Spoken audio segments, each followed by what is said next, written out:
Hello everybody, this is Kirby over yonder, and man was this a tough list to make. This was pretty similar to the Season 3 Top 10 list, where I had a solid top 8, but couldn't for the life of me decide on a number 9 and 10 I was happy with.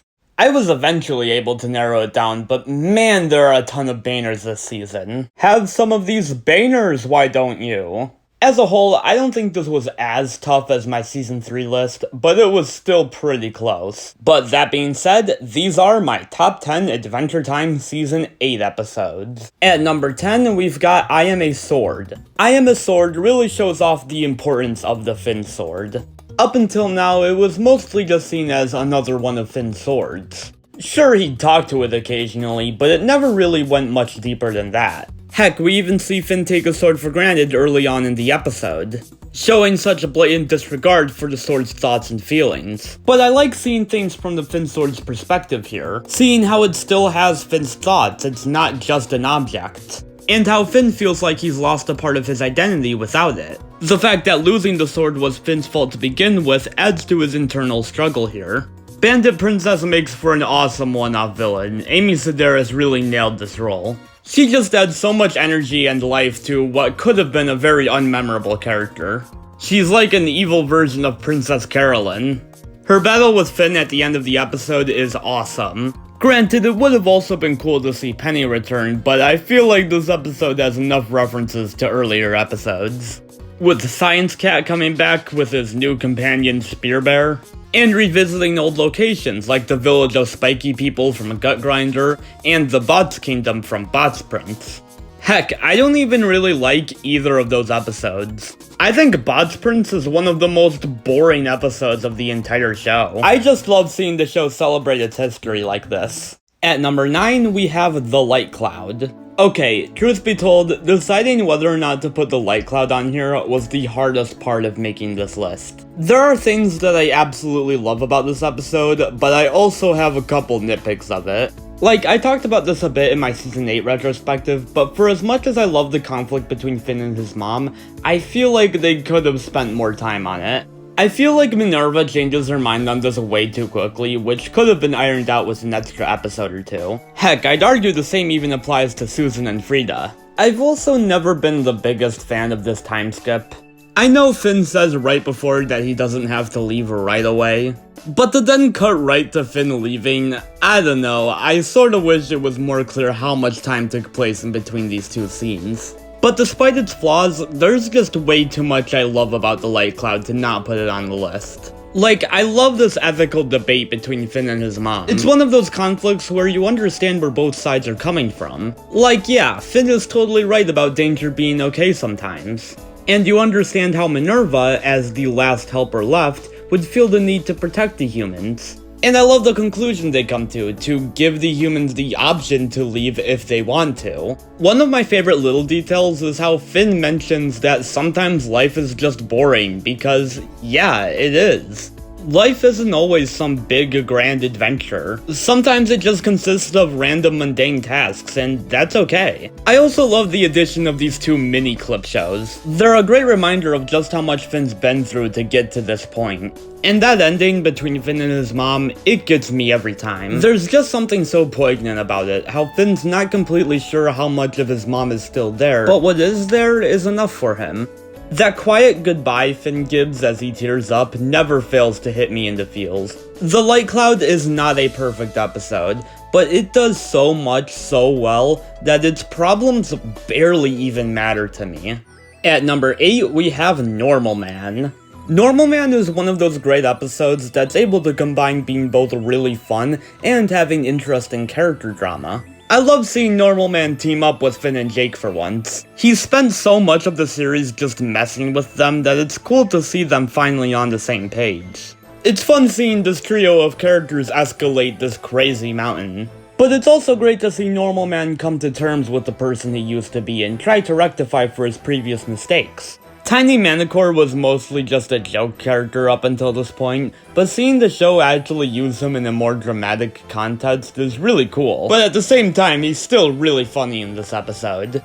2 boomerangs. This whole climax is just so hectic, I love it. Seeing Glob forgive Normal Man as they're both about to die is a great conclusion to both of their characters, as is Normal Man becoming the new King of Mars.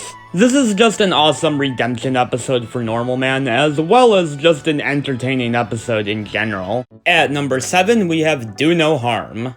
Do No Harm is an awesome episode showcasing two parallel storylines with Finn and Fern. On the Finn side of things, seeing him try to be a doctor makes for some great shenanigans. It's cool to see Finn get out of his comfort zone a little and try to help people through less heroic ways, even if that kinda goes off the rails. Which, considering the last time Finn tried to be a doctor, probably should have been expected. But Fern's story is definitely the more interesting of the two. He just wants so desperately to be like Finn that you can't help but feel bad for him.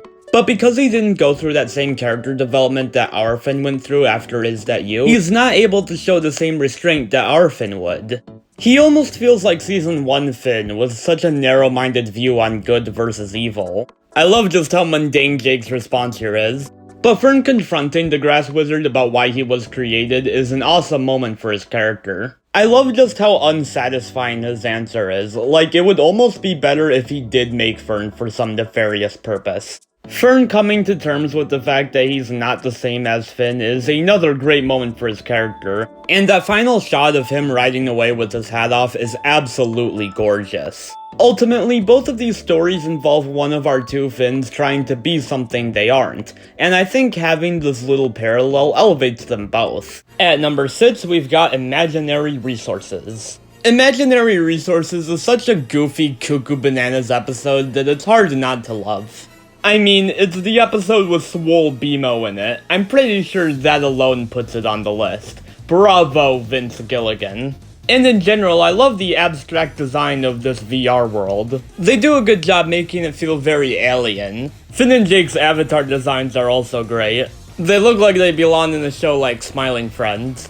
I'm also a big fan of this running gag with Jake carrying this egg around. The payoff it gets at the end of the episode is hysterical, it gets me every time. There's also something very depressing about this group of people who have literally no lives outside of this virtual world they've created. It's like a version of Ready Player One that isn't just a bunch of pop culture references thrown in your face for 2 hours. It's definitely not the deepest episode out there, but there is something very poignant about this ending. The lives these people live certainly isn't healthy, but they also can't really function otherwise, so you might as well just let them be happy. But even with all that, the episode is still just such a goofy, fun time that it's one that I always look forward to when rewatching Islands.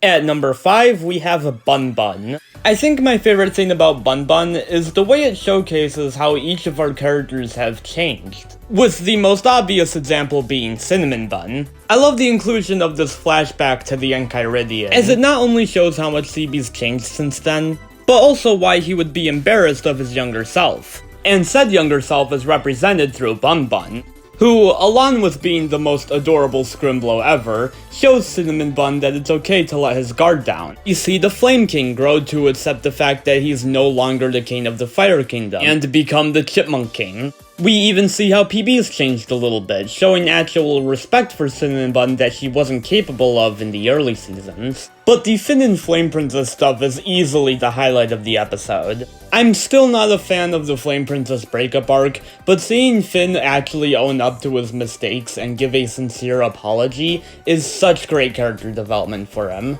And I like how they don't make a big thing of it either. It's just a quick scene, and for the rest of the episode we just watch the two hang out. I will say, I'm not the biggest fan of Flame Princess being into rap, as it sorta just becomes her entire character after this point, but it works perfectly fine here as just a cute little hobby for her.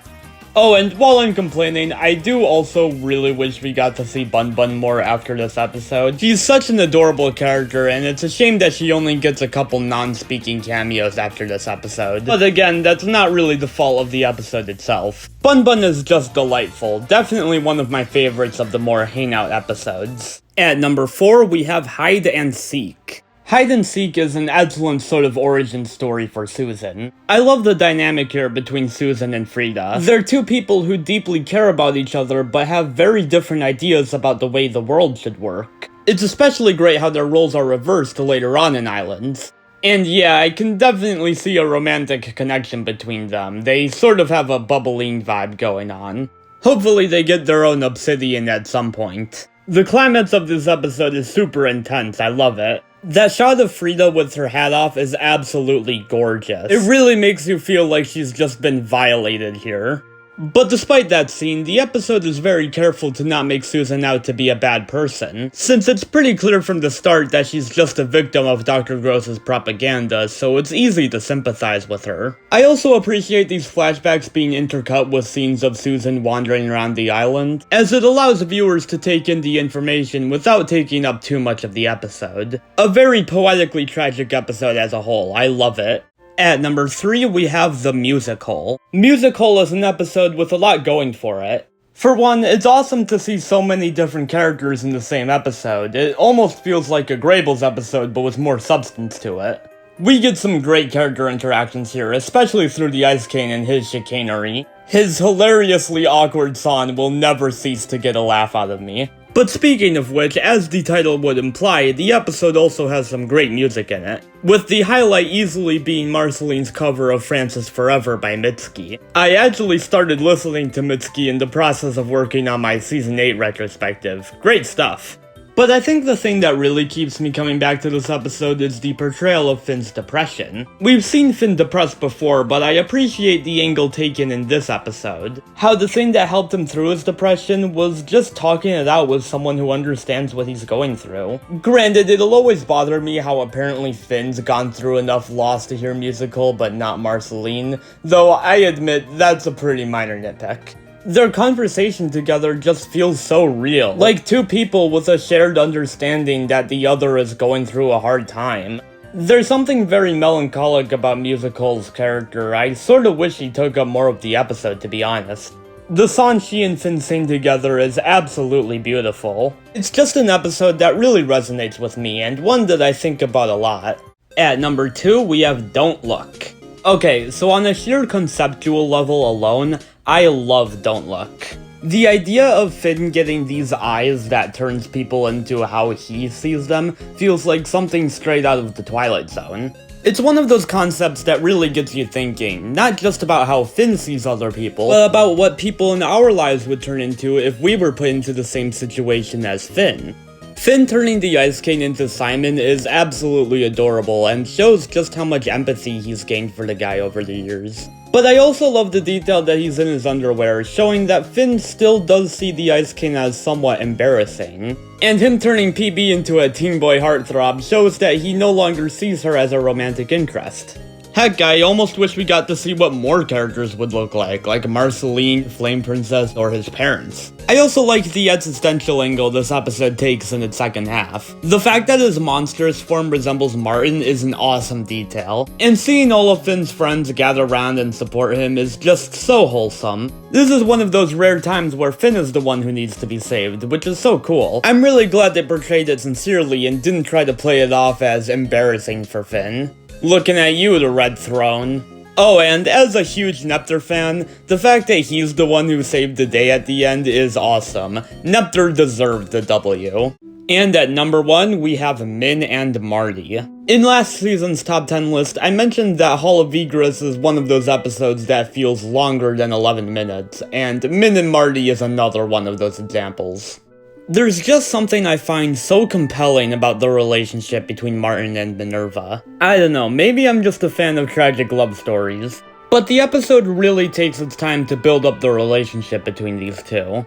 You get why Minerva would fall in love with someone as charismatic as Martin. And you get why Martin would be attracted to someone who takes care of him like Minerva. They have such good chemistry together, I'd honestly watch an entire series of just these two. I love this whole montage of the two building a life together. The sun is just beautiful. And that final shot, man, absolutely gorgeous. One of my favorite shots in the entire show. Martin is such a drastically different character here than he was back when we met him in season 6. Still a con man for sure, but one with an actual moral compass. Seeing him grow as a person throughout the course of the episode makes his past coming back to haunt him all the more tragic. I love how intense this climax is. Martin dismantling the Guardian to protect Finn is awesome.